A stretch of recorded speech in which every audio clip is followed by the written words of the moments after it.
and why most Canadians pay more than they expect. 120 days rate hold. But let's look at some penalty traps. These penalties routinely exceed $20,000 plus. Yikes. Hi, my name is Annette, and I am the lead here at the APT team in Durham. If you've been following my content on TikTok or on Instagram, you know I don't just look at the real estate, I look at the financial architecture behind it. You know what, my background is pretty unique. I'm both a licensed realtor and a mortgage agent. That dual perspective means I see transaction from both sides of the table, while most people experience their first mortgage conversation when they are already committed to the transaction. I get to work with clients before that happens. I see what works, what doesn't, and what costs people money they don't know they were leaving on the table. So today's session is all about removing the guesswork.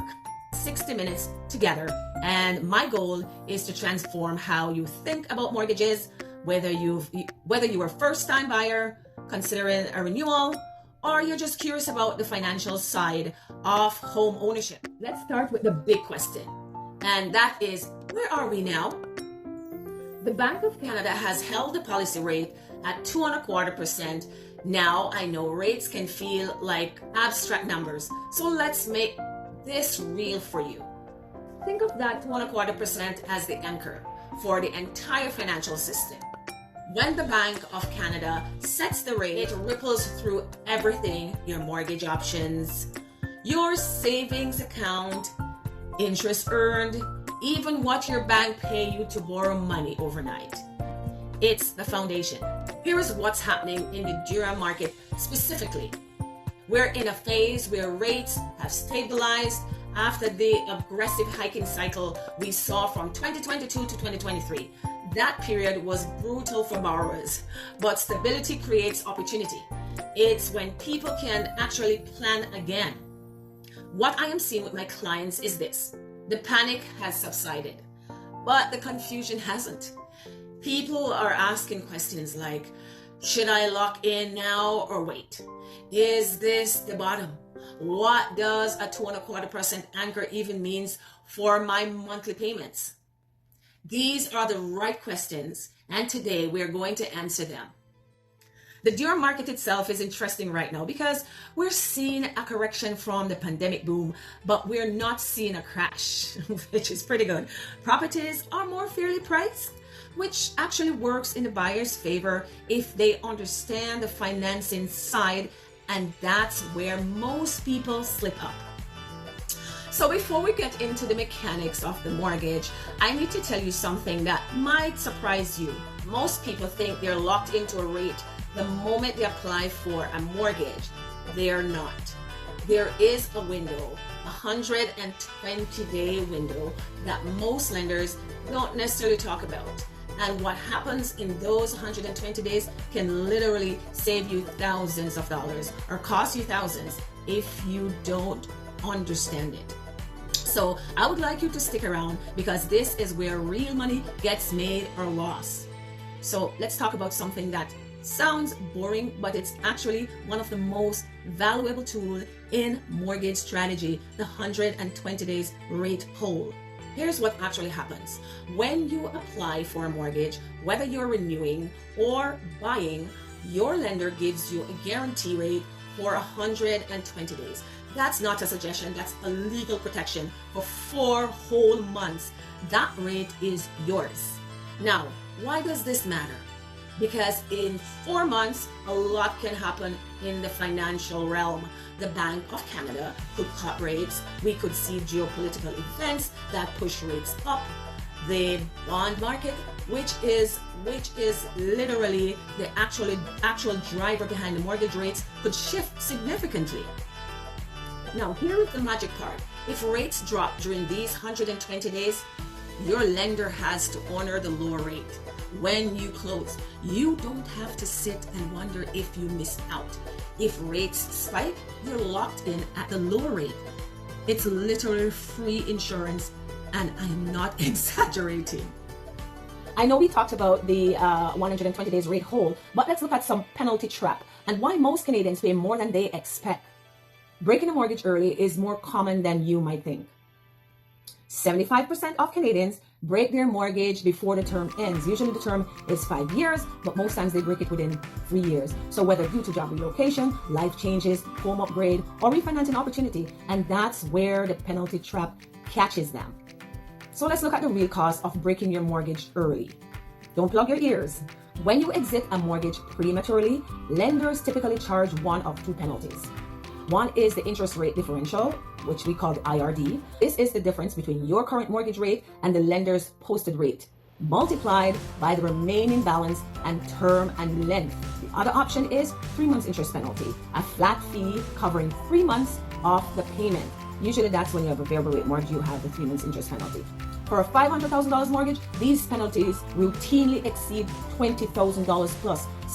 Sometimes, I can't even say significantly more. Yikes! This is why selecting the right mortgage product upfront matters far more than chasing the lowest rate alone. A slightly higher rate paired with better portability options, lower prepayment penalties, flexibility to switch to lenders without penalty, early renewal options can save you tens of thousands of dollars if your circumstances change. The bottom line is, don't let a 0.1% rate difference today become a $30,000 penalty tomorrow. Don't be penny wise and pound foolish.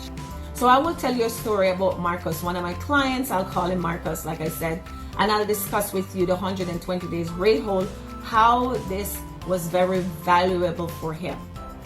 Marcus had locked in his fixed rate mortgage during that 120-day window.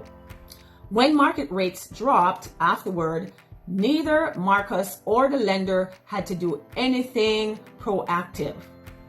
But because of that rate hold he secured during those 120 days, the lender gave him the benefit of the lower rate anyways.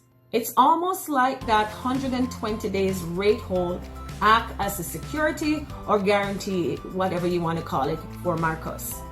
The lender honors it by passing along the favorable rate changes.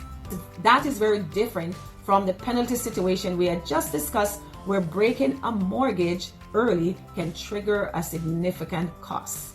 I hope this is clear for you. I had a client last year, let's call him Marcus, who locked in at a 4.89 on a $550,000 mortgage. Within 60 days, rates dropped to 4.34. His lender automatically honored the lower rate. Marcus saved approximately $6,200 in interest costs over 5 years just by understanding that 120 days window exists. He didn't do anything special. He just didn't panic and didn't rush to close early. So let's look at the flip side.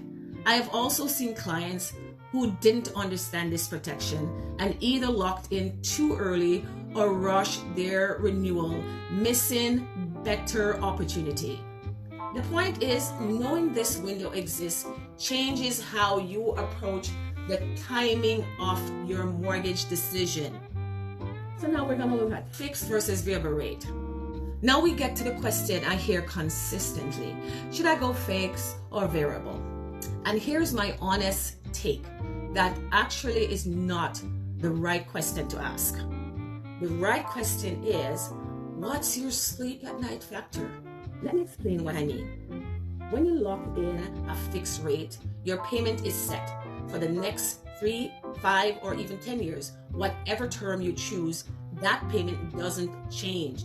You know exactly what's coming out of your account every single month. If rate goes to 7%, you don't care. Your payment is the same. You know what? The psychological benefit here is real.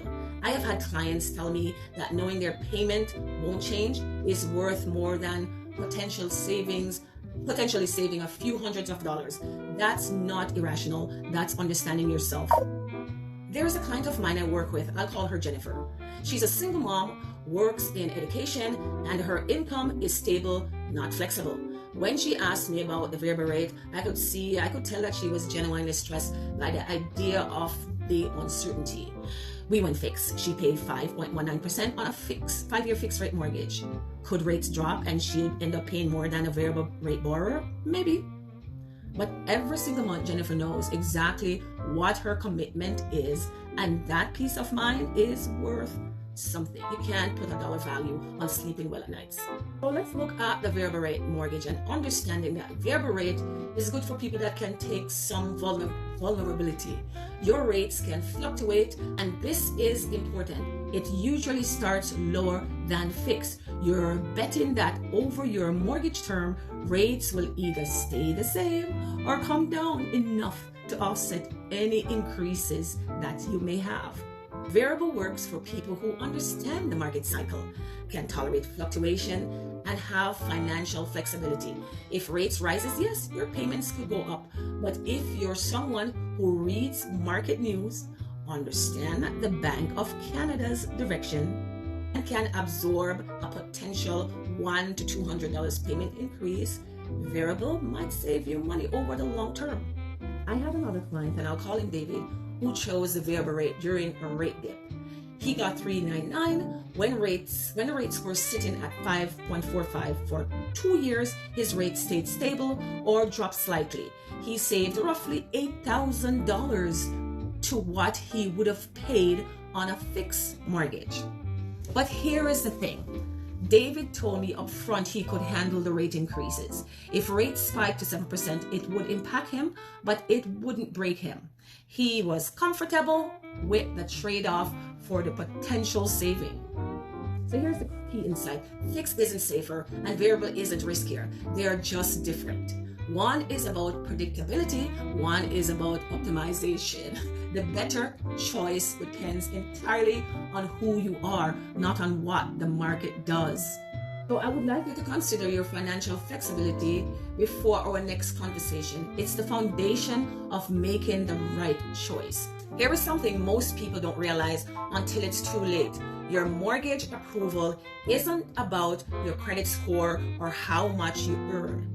There are two invisible numbers that lenders use to decide whether you qualify and what rate you get. And here is the thing. Most people have no idea these numbers even exist until the lender tells them the big no. Today we're pulling back the curtain, because if you understand these two ratios before you walk into a bank, you are already ahead of 90% of the borrowers, and you might just save yourself thousands in the process. In this section, I call it being audit ready. We're looking at your GDS and your TDS ratio. So what does audit ready actually mean? What do I mean by that, being audit ready? So before you have a single conversation with a lender, you need to understand something. You are being evaluated, not just on paper, but on a financial framework that's been standardized across the entire lending industry. I call this being audit ready. It means you've looked at your finances the same way a lender looks at them. You've done the math, you know where you stand, and you're not going to be surprised when they pull your credit and ask questions. You know, sometimes you pull people's credit and they go, I didn't know that. So being audit ready starts with understanding two ratios. These aren't suggestions. These are the gatekeepers to the golden mortgage approval that you're looking for. And honestly, they're simpler than most people think. Let's do and look at the math of approval, GDS and the TDS.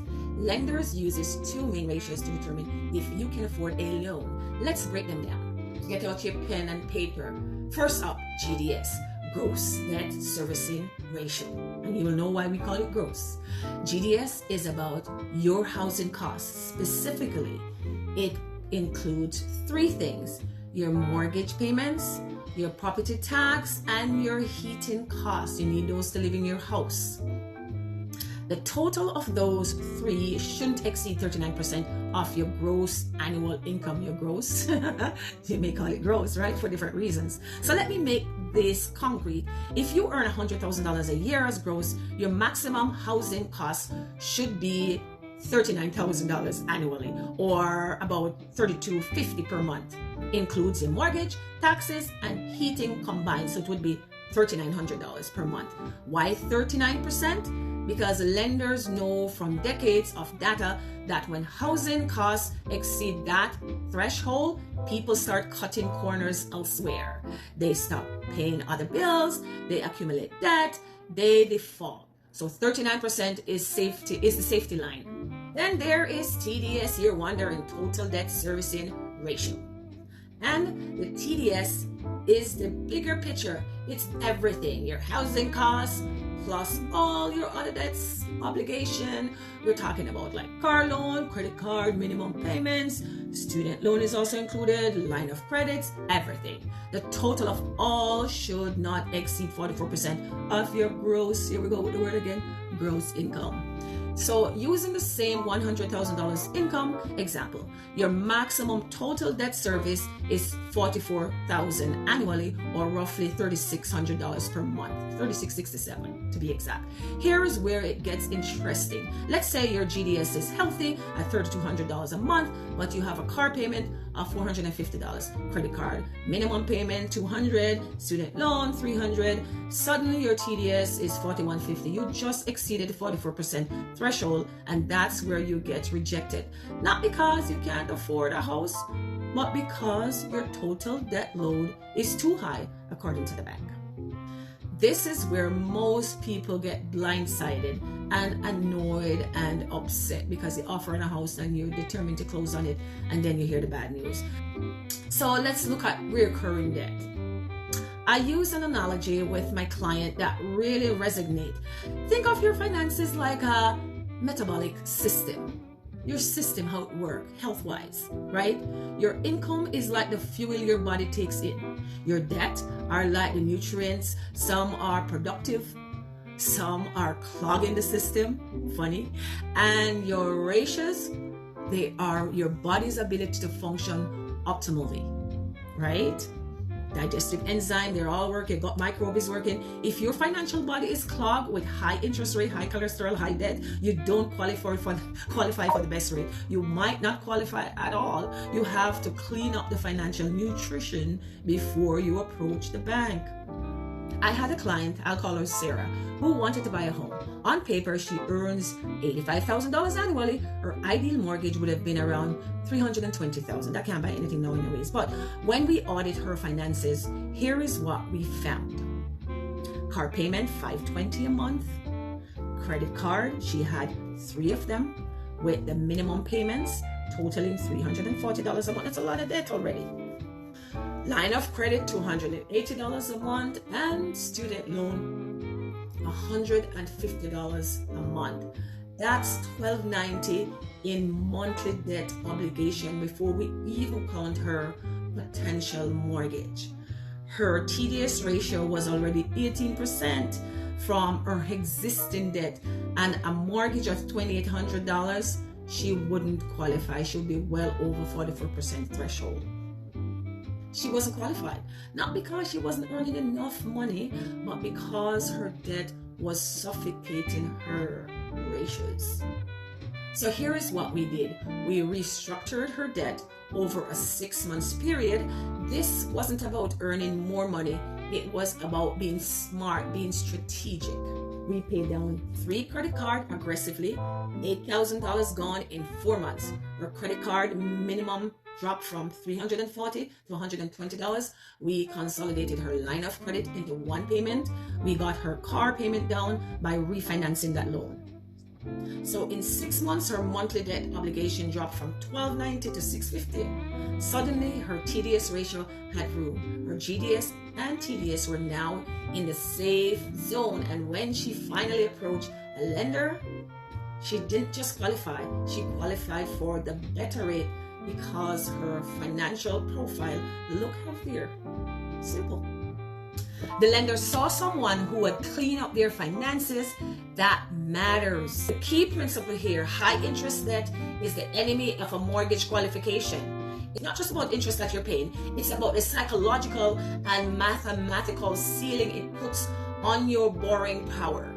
And it needs to be taken seriously. So if you're carrying $500 a month in credit card debt, you are essentially leaving mortgage qualification on the table.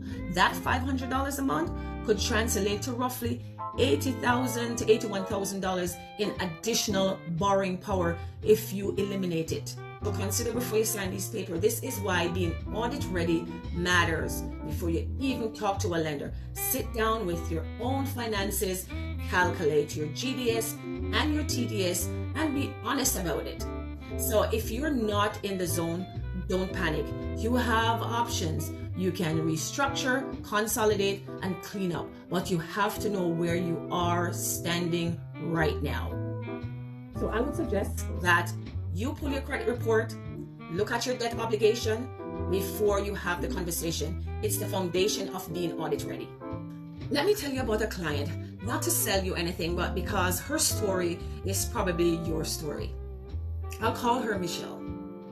She's 34-year-old, working in a healthcare system, and she's been renting for 8 years. Every time she saw a news headline about interest rate, her stomach would just drop. Is now a good time to buy? She would ask. Should I wait? Are rates going to keep climbing? She was stuck in analysis paralysis. We've all been there. In the what ifs. What was actually happening? Michelle was reacting to the news instead of building a plan. Most of us do, or a lot of us do the same thing. She's not unique. She came to me in February, right after a rate spike had made headlines. She was convinced the market was collapsing and she had missed her window. She almost talked herself out of buying entirely, and some people do. So here is what we did.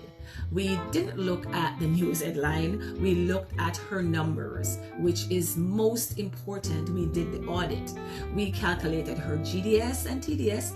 Turned out she had about $1,200 in credit card debt that was killing her ratios. We spent 2 months strategically paying that down. We locked in 120 days rate hold at 4.89%, not just before rates were perfect, but because her situation was ready. Within 90 days, she closed on a 3-bedroom home in Durham. Her payments were $23.40 a month, manageable, predictable for her. Here's what changed.